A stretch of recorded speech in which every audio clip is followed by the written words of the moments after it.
Hace exactamente 2 años aquí en Estados Unidos rindió protesta como presidente Joe Biden.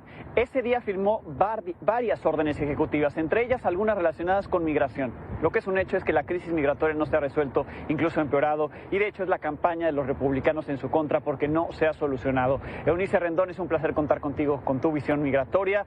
Estuviste hace unos días en Nuevo Laredo, pero has hablado con los representantes de Agenda Migrante en distintas ciudades fronterizas. Las cosas no van bien a pesar de nuevas medidas y nuevos programas. ¿Cómo estás?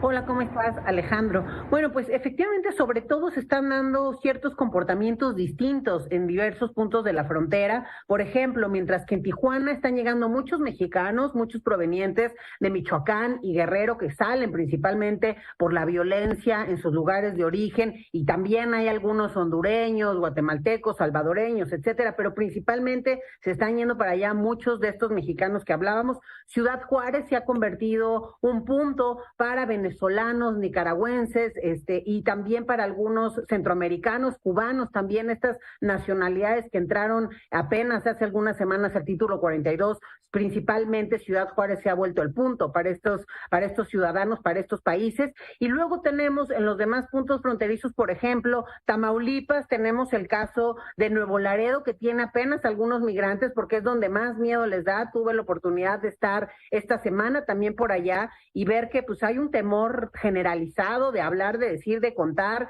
Finalmente también es el crimen que maneja el tráfico de personas. Hay que recordar que es el cártel del noreste, que es una extensión de los Zetas, y bueno, sí hay una ocupación al parecer importante, hay bastante miedo, y entonces también ha habido muchos delitos y abusos y desapariciones de migrantes. Por eso es que ese punto fronterizo ahora tiene pocos migrantes y se están yendo más bien a Reynosa y a Matamoros, ¿no? En donde también esta semana vimos grandes concentraciones en Reynosa de haitianos, por ejemplo. Muchos haitianos llegaron en estos días. Entonces, bueno, estamos viendo esa diferencia, y solo un comentario ahí que revisaba Alejandro y que coincidía. Justamente se publicó el día de hoy hoy o ayer, no me acuerdo, la encuesta nacional de seguridad urbana del INEGI, y veíamos cómo, por ejemplo, el punto de Nuevo Laredo en la última medición tenía 54% de personas que tenían una percepción de inseguridad. Es decir, 5 de cada 10 no se sentían seguros en Nuevo Laredo, y hoy eso en 3 meses ha crecido y es 72.2, es decir, 7 de cada 10 personas ahí no se sienten seguras, siendo de los puntos más altos a nivel nacional, solamente superado por algunos cuantos, Coatzacoalcos con 80 y el que sí está terrible, Zacatecas con 90%, ¿no? 9 de cada 10. Pero bueno, ese es más o menos el panorama y la situación.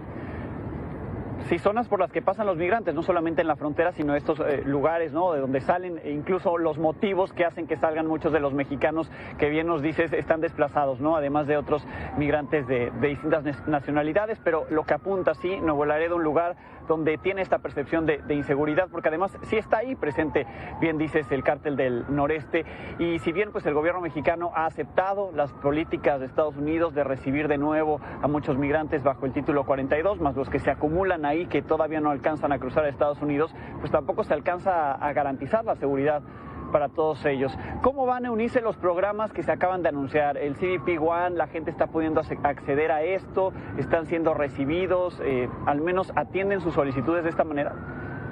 Bueno, primero nada más cerrar, Alejandro, que incluso el gobernador de Tamaulipas estuvo el lunes en Nuevo Laredo, no anunció nada hasta que se fue de Nuevo Laredo, o sea, de ese tamaño creo que es el peligro, y él mismo dijo en su mensaje que como parte de la mesa de seguridad, parte del problema es que Estados Unidos está depositando a las personas a horas muy tarde o a la madrugada, etcétera, y eso los pone en riesgo. Entonces, ese es un riesgo. En cuanto a los programas, creo que hay dos ahorita que comentar. Ajá. Primero, el CBP One, que es esta aplicación por medio de la cual pues se abrió una nueva esperanza de que pueden tener citas, porque hay que recordar que el problema del título 42 es que les obstaculiza a muchos de estos ciudadanos, a todos los que forman parte, que ya son todo el Triángulo Norte, Centroamérica, pero también ya los venezolanos, los de Nicaragua, los de Cuba, los de Haití. Entonces, todas estas nacionalidades se les impide con el título 42 pedir esta figura del refugio o el asilo. Entonces, con esta nueva aplicación de CBP One se les abre una ventana de oportunidad para que tengan una cita y puedan llevar a cabo ahora sí que su proceso. Algunos han dado buenos testimonios,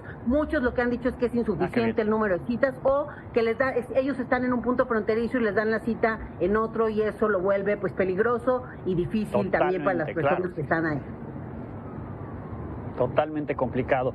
Bueno, pues ese uno, pero además hubo un gran evento en México, estuvo el embajador de Estados Unidos y se anuncia un programa para trabajo, ¿no?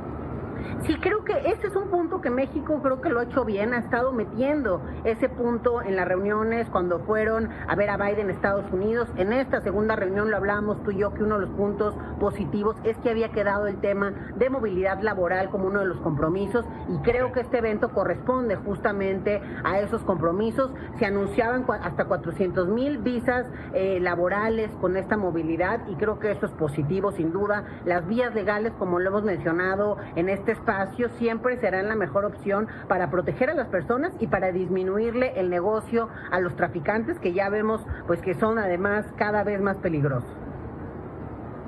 Sin duda, pues veremos cómo van cuajando estos programas. Qué bueno que ya están siendo atendidos los migrantes que están ya en estos puntos fronterizos tan complicados, muchos de ellos. Ojalá que sí, accedan muchos al asilo, o al menos se atiendan estas solicitudes y reciban una respuesta pronta y no los tengan ahí varados, adheridos a cualquier tipo de problemática, incluida la violencia de nuestro país. Gracias, Eunice, como siempre. Muchas gracias a ti, Alejandro. Pues sí, ojalá que también les ayuden en la parte tecnológica. Sí. Algunos habían tenido también esa problemática. Y bueno, también que los regresos disminuyan, ¿no? Tan solo en las últimas 2 semanas en Ciudad Juárez, 200,000 migrantes retornados. No, bueno, impresionante el número. Eunice, muchísimas gracias.